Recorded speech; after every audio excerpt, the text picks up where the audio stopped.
What's up, Taiwan? I'm Jaime Ocon. Thanks for joining us. Rough news for investors as Taiwan's stock market took a hit on Wednesday. The TAIEX fell 185 points, a 1.07% fall for the day. The slump was fueled by foreign investors selling about $2.4 billion in shares. Taiwan's government has been propping up its power industry despite making losses. But as the country plans to cut part of its nuclear energy supply later this year, experts say it'll only be more exposed to global energy price fluctuations. Sally Jensen has more. In Taiwan, a stable energy supply isn't just about keeping the lights on. It's also about keeping its semiconductor industry running. But there's growing concern the country's power supply is being pushed to its limit.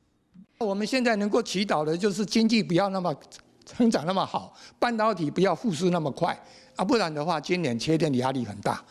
Amid last year's global economic slump and fuel shortages, Taiwan's state-owned power company, Taipower, made record losses of $6.3 billion.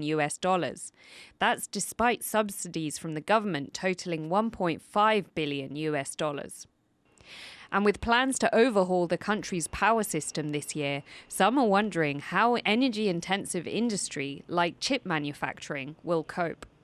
今年呢，核三厂的1号机今年下半年要除役了。 That shutdown will affect an energy source providing around 7% of the country's power. The government says that it will make up the shortfall by increasing methane gas. But this fossil fuel is most prone to global price fluctuations. 经济还可以的时候，应该适当的反应，因为如果不适当的反应，万一下一波如果又来一个这个，就台电就完全再没有办法扮演当土强的一个角色。 Taiwan relies heavily on energy imports and has one of the lowest electricity prices in the world. Taipower usually takes the hit when global energy prices are high. The Deputy Economy Minister, who is also the head of Taipower, is trying to dampen these concerns. 在稳定物价上面，我们大概做了一定程度的消波块的功能，把整个输入性通膨稍微挡住了。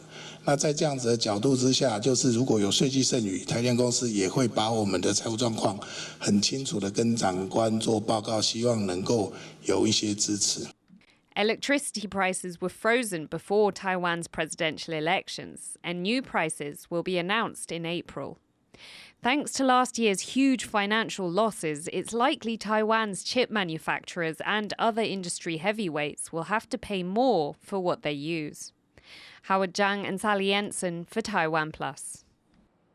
Taiwan saw more aggressive and sophisticated attempts at interference in the most recent election cycle, with Taiwan's presidential vote being one of the first of many leadership elections taking place around the world in 2024. Researchers are warning other countries to be vigilant. Joyce Sung reports. Around 3 million votes in Taiwan's elections that just ended days ago were influenced by disinformation. That's according to a Taipei private research group, Taiwan AI Labs, that continually monitor online troll activity. The group's founder, Ethan Du, explained that around 3 million human users engaged with what he calls troll accounts, making them vulnerable to fake information campaigns. These troll accounts aren't actual people, but are bots that amplify narratives of PR companies and algorithms. Genetic AI is already being used for attacking human beings. A lot of countries in the democratic countries, they are telling people we should not look into the troll account because troll account is one of the freedom of speech. No, they are not. Du says there's been a surge in troll activity aimed at causing chaos and division in Taiwan, and that many of these narratives match those of Beijing state media. And with a record amount of elections set to take place around the world this year, including the EU and the United States, Du has warned that other democracies like Taiwan may face an uphill battle to hold elections completely free from interference. Eason Chen and Joyce Sun in Taipei for TaiwanPlus. And Taiwan's facing a shortage of doctors who specialize in children and childbirth. John Van Trieste looks at how a problem driven by Taiwan's low birth rate and tough working conditions could force people to travel abroad for care. Dr. Xie Zhangtang is back at his Taipei hospital for another day of caring for pregnant women and new mothers. He's been doing it for more than 40 years and has reached his 70s. But while other specialists his age might be eyeing retirement, Dr. Xie feels a duty to his patients to keep on. That's because there's a big problem in his field. Taiwan has one of the world's lowest birth rates, and that's made obstetrics and gynecology, covering women's reproductive health, as well as pediatrics, or the care of children, unattractive to new doctors. The conditions of these two fields don't help. Dr. Xie is on call 24 hours a day.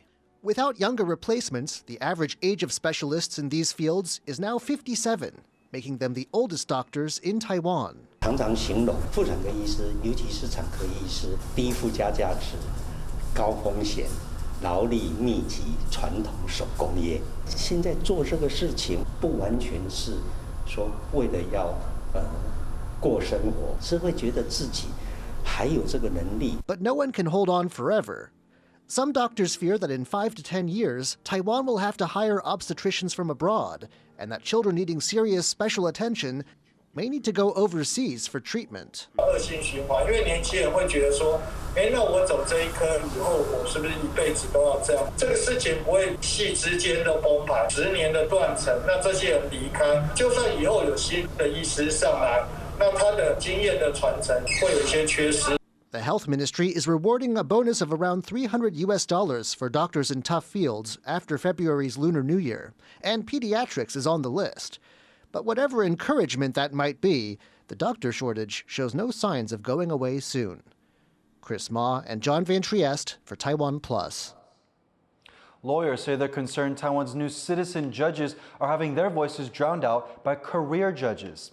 Taiwan brought in a lay judge system at the beginning of 2023 to improve transparency in the justice system. Members of the public sit alongside career judges in court and together decide on guilt and sentencing in some cases. But the deliberations are confidential, and some lawyers believe professional judges still have an outsized influence 1 year after the new system took effect. 目前有观察到的是，有其中某几件案件的法官，他的指挥性还是比较强大啦。日后可能在法制度上可以讨论看看的啦，就评议的绝对秘密性是否在法制上是要被坚持的。 Taichung city government has been awarded over $6.7 million from contractors over a deadly metro accident.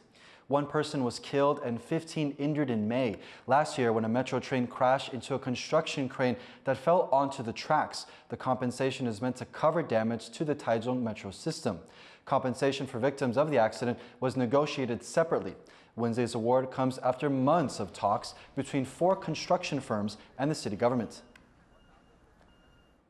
An elementary school in North Taiwan is welcoming one of its oldest alumni, a 90-year-old woman, back for a special reunion. John Van Trieste has this story. A reunion 8 decades in the making. Nishime Miyoko was part of this Keelung Elementary School's first graduating class in the 1930s. Taiwan was a Japanese colony at that time, and Nishima's family were prominent settlers, with her grandfather arriving in 1905. But these settlers were sent back to Japan after World War II and the end of Japanese rule. Now, Nishime is in her 90s and back in Taiwan for the first time since her family left. She and her family are still remembered around these parts. A statue of her grandfather on a fishing boat is a local landmark, and her old school hasn't forgotten her either. It's organized a homecoming, with current students giving her the VIP treatment. The visit brings back many early memories. いつもよ、昼橋渡って半時間、帰りも半時間歩いて、全部沖縄の人が住んでいました。And it's a big day for the kids too. 第一次跟日本人这样子用着这么近的距离交流，我们的学姐回到我们的母校，我对她参观介绍，我也非常的开心。As the last generation to remember this period in Taiwan's history passes, this visit too is itself a special moment in history, worth remembering. Luffy Lee and John Van Trieste for TaiwanPlus. Thank you for watching What's Up Taiwan. You can visit the TaiwanPlus website or follow our social media for more stories from Taiwan and around the world. Finally, check out some highlights from the 2024 Dakar Rally. I'm Jaime Ocon. Take care and see you next time.